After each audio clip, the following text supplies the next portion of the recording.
तो दोस्तों 23 से 25 के बीच में दो दो मेन बोर्ड आईपीओ ओपन होने वाला है। एक श्रीराम ट्विस्ट का, जिसके बारे में तो हम लोग ऑलरेडी डिस्कस कर चुके हैं, एंड एक क्लीनमैक्स का, जिसके बारे में हम लोग आज इस वीडियो में डिस्कस करने वाले हैं। जी हाँ दोस्तों, हम लोग इस वीडियो में क्लीनमैक्स आईपीओ के बारे में एकदम से डिटेल में डिस्कशन करने वाले हैं, एंड लास्ट में इसके जीएमपी को देखते हुए, इसके स्ट्रेंथ एंड रिस्क फैक्टर को देखते हुए बात करेंगे कि क्या हमें इस आईपीओ में अप्लाई करनी चाहिए या फिर नहीं करनी चाहिए।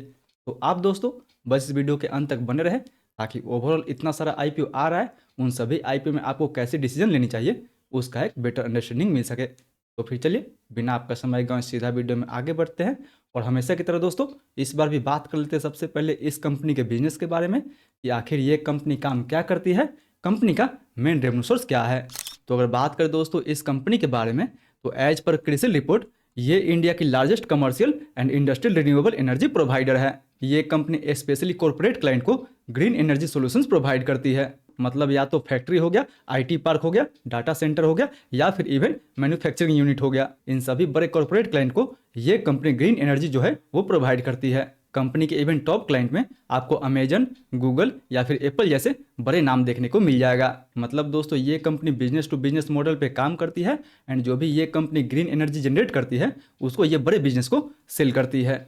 वहीं कंपनी के बिजनेस के तुलना में अगर बात करें कंपनी के फंडामेंटल के बारे में, तो नो डाउट दोस्तों FY24 तक तो ये कंपनी एक लॉस मेकिंग कंपनी थी, बट FY25 में ये कंपनी काफ़ी अच्छा खासा प्रॉफिट जनरेट कर चुकी है। एंड अभी देखा जाए तो FY26 के हाफ ईयर में ये कंपनी ऑलमोस्ट 11 करोड़ का प्रॉफिट जो है वो जनरेट कर चुकी है। यानी जहाँ पहले ये कंपनी एक लॉस मेकिंग कंपनी थी, वहीं अब ये जो कंपनी है वो प्रॉफिटेबल बन चुकी है। एंड वैसे देखा जाए तो अगर आप EBITDA लेवल पे देखते हैं तो ऑपरेटिंग लेवल पे भी ये कंपनी काफ़ी अच्छा खासा प्रॉफिट जनरेट कर रही है। कंपनी हाल ही में प्रॉफिटेबल बनी है, इसलिए कंपनी का ROE एंड ROCE आपको काफ़ी कम देखने को मिलेगा। ROE या फिर ROCE आपको 2% के नीचे ही देखने को मिलेगा। जबकि अगर बात करें दोस्तों इस कंपनी के डेट टू इक्विटी के बारे में, तो इसका डेट टू इक्विटी 2.5 का है, जो कि बहुत ज़्यादा है। बट इस आईपीओ से ये कंपनी जो भी फंड रेज करने वाली है, उस फ्रेश इशू का 90 to 95% का जो फंड होगा वो केवल और केवल डेट रिपेमेंट करने के लिए यूज होगा, जो कि देखा जाए तो काफ़ी अच्छी बात है इस कंपनी के लिए। वहीं फंडामेंटल के तुलना में अगर बात करें कंपनी के वैल्यूएशन के बारे में, या आखिर ये कंपनी अपना आईपीओ किस वैल्यूएशन पे लेके आ रही है, दोस्तों इसके वैल्यूएशन के लिए हम लोग इस कंपनी को इसके पीर ग्रुप जैसे एक्मे सोलर एंड एनटीपीसी के साथ कंपेयर करने वाले हैं। तो यहाँ पे अगर क्लीनमैक्स का आप पी रेशियो देखते हैं, तो इसका पी रेशियो लगभग आपको 542 के आसपास देखने को मिलेगा, जबकि एक्मे सोलर का पी रेशियो लगभग आपको 42 के आसपास देखने को मिलेगा, एंड एनटीपीसी का पी रेशियो लगभग आपको 150 के आसपास देखने को मिलेगा। एंड वही नहीं दोस्तों, अगर पी रेशियो के मुकाबले में अगर आप अर्निंग पर शेयर देखते हैं, तो अर्निंग पर शेयर भी क्लीनमैक्स का लगभग आपको 2 के आसपास देखने को मिलेगा, जबकि एक्मे सोलर का अर्निंग पर शेयर लगभग आपको 4.5 रुपये के आसपास देखने को मिलेगा। यानी इवन अगर आप रेवेन्यू के हिसाब से देखते हैं, तो ये जो कंपनी है वो एक्मे सोलर जैसा ही रेवेन्यू जनरेट कर पा रही है, बट बावजूद उसके क्लीनमैक्स का जो पी रेशियो है वो आपको Acme solar and even NTPC से काफ़ी हाई देखने को मिलेगा। यानी देखा जाए तो फंडामेंटल वाइज भी ये कंपनी अभी भी प्रॉफिटेबल बनी है, एंड ऊपर से वैल्यूएशन भी ये कंपनी काफ़ी ज़्यादा मांग रही है। मार्केट में ऑलरेडी इसी सेक्टर का, इसी सेगमेंट का बहुत सारी कंपनी पड़ी हुई है, जैसे एक्मे सोलर हो गया या फिर एनटीपीसी ग्रीन हो गया। ये दोनों कंपनी वैल्यूएशन वाइज इनसे आपको काफ़ी एट्रैक्टिव देखने को मिल जाएगा, एंड इसी रीजन से इसके ग्रे मार्केट में आपको उतना डिमांड देखने को नहीं मिल रहा है। वहीं फंडामेंटल एंड वैल्यूएशन की तुलना में अगर बात कर ले इस आईपीओ डिटेल के बारे में, तो ये आईपीओ 23 से 25 फरवरी के बीच में ओपन रहेगा, जिसका प्राइस बैंड 1000 से लेकर 1053 रुपये पर शेयर रखा गया है। एंड हाँ दोस्तों 23 से 25 फरवरी के बीच में 2 आईपीओ ओपन होने वाला है, एक क्लीनमैक्स का एंड दूसरा श्रीराम ट्विस्ट का। तो इवन अभी तक आपने श्रीराम ट्विस्ट आईपीओ का फुल रिव्यू नहीं देखे हैं, तो ऊपर आई बटन या फिर नीचे डिस्क्रिप्शन में विजिट करके श्रीराम ट्विस्ट का भी आईपीओ का रिव्यू देख सकते हैं, एंड दोनों कंपेयर कर सकते हैं कि आपको कौन से आईपीओ में अप्लाई करनी चाहिए। वहीं आते हैं टॉपिक पे, और अगर बात कर लेते हैं इस आईपीओ के टोटल इशू साइज के बारे में, तो फिलहाल इसका टोटल इशू साइज 3100 करोड़ के आसपास होने वाला है, जिसमें से 1200 करोड़ का फ्रेश इशू होगा एंड 1900 करोड़ का ऑफर सेल होने वाला है। मतलब दोस्तों ये जो 1200 करोड़ का फंड होगा वो कंपनी के पास जाएगा, जिसको ये कंपनी अपने डेट रिपेमेंट करने के लिए यूज करेगी।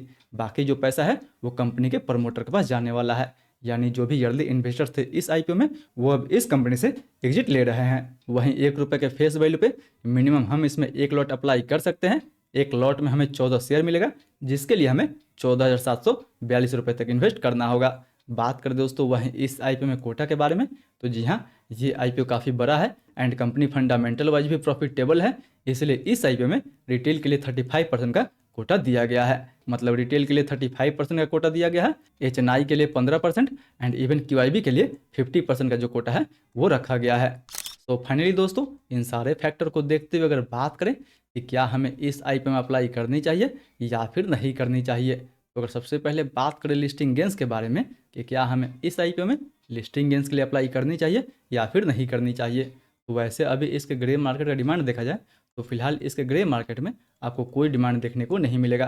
कभी कभी इसके ग्रे मार्केट में 2% के आसपास डिमांड देखने को मिल रहा है, बट इतना वैल्यूएशन ज़्यादा रखा गया है कि मुझे नहीं लगता है कि आगे इसके ग्रे मार्केट में आगे कोई आपको डिमांड देखने को मिलेगा, क्योंकि एक तो कंपनी अपना वैल्यूएशन भी ज़्यादा रखी है एंड ऊपर से मार्केट जो है वो काफ़ी वोलेटाइल है। मार्केट अभी उसी आईपीओ को बहुत ज़्यादा रिस्पेक्ट दे रहा है जिनका वैल्यूएशन सही रखा हुआ है एंड फिलहाल इस आईपीओ का वैल्यूएशन सही नहीं है, तो मुझे नहीं लगता है कि इस आईपीओ में कोई हमें लिस्टिंग गेंस भी देखने को मिलेगा। इसलिए अगर ग्रे मार्केट में डिमांड नहीं है तो हमें इस आईपीओ को लिस्टिंग गेंस के लिए अवॉइड करनी चाहिए। जबकि वहीं बात करें कि क्या हमें इस आईपीओ में लॉन्ग टर्म के लिए अप्लाई करनी चाहिए या फिर नहीं करनी चाहिए, तो नो डाउट दोस्तों, ये company global investors Brookfield backed company है जिसका एसेट अंडर मैनेजमेंट लगभग आपको $1 ट्रिलियन के ऊपर ही देखने को मिल जाएगा। वही कंपनी ग्रीन एनर्जी सेक्टर से बिलोंग करती है जिसका इवन फ्यूचर भी अच्छा रहने वाला है एंड कंपनी के पास भी काफ़ी अच्छा खासा क्लाइंट लिस्ट भी है। Apple, Google and even Microsoft जैसी बड़ी क्लाइंट का नाम है जिसके साथ ये company long term partnership agreement कर चुकी है, यानी शॉर्ट टू मिड टर्म के लिए ये जो कंपनी है वो तो स्टेबल कंपनी है। बट फिलहाल दोस्तों, एक तो कंपनी के ऊपर डेट भी काफ़ी ज़्यादा है एंड उसके ऊपर से कंपनी जो है वैल्यूएशन भी अपना बहुत ज़्यादा रखी हुई है। इवन इस आईपीओ के जरिए ये कंपनी अपने डेट को चुकाएगी भी, उसके बाद भी कंपनी के ऊपर बहुत ज़्यादा डेट बचेगा जिसका इंटरेस्ट सीधा कंपनी के प्रॉफिट मार्जिन पर असर डाल सकता है। इसीलिए अगर हमें इस आईपीओ में लॉन्ग टर्म के लिए भी जाना होगा तो सबसे पहले हम इस आईपीओ के लिस्टिंग का वेट करेंगे। लिस्टिंग के बाद अगर ये स्टेबल होता है, वहाँ से और नीचे गिरता है, फिर हम इस आईपीओ में लॉन्ग टर्म के लिए जा सकते हैं। बट अभी के लिए ना ही हमें इस आईपीओ में लिस्टिंग गेंस कोई मिलने वाला है, ना ही हम इस आईपीओ में लॉन्ग टर्म के लिए एंड इवन मीडियम टर्म के लिए अप्लाई करने वाले हैं। लिस्टिंग के बाद देखा जाएगा, अगर चलेगा तो मे भी हम इसमें शॉर्ट टर्म के लिए एंट्री बना सकते हैं, बट अभी के लिए ना ही मैं इसमें लिस्टिंग गेंस के लिए जाने वाला हूँ एंड ना ही मैं इसमें लॉन्ग टर्म के लिए जाने वाला हूँ।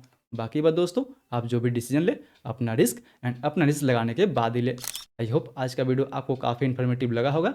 अगर वीडियो अच्छा लगे तो वीडियो को लाइक करें एंड हाँ दोस्तों, स्टिल आपने अभी रेवा डायमंड का या फिर गोडियम आईबीएफ का फुल रिव्यू नहीं देखे हैं तो ऊपर इन दोनों वीडियो पर टैप करके इन दोनों का फुल रिव्यू देख सकते हैं।